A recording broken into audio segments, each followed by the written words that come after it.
Navrozga hamma sumalak qiladi. Men buni qilaman.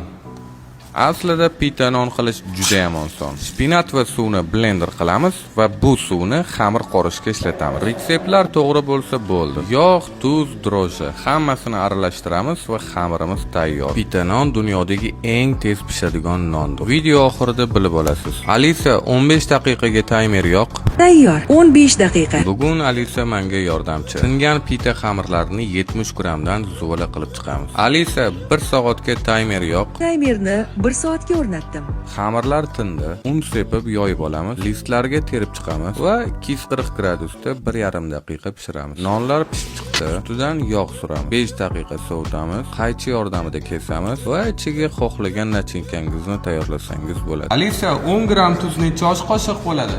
10 gram tuz taxminan 1 osh qoshiqqa teng. Men tovuq, pomidor, bodring, brinza va salat bargi va suzmadan foydalandim. Mana sizga Navro'z dasturxoni. Alisa bilan nafaqat dasturxon, kayfiyat ham tayyor.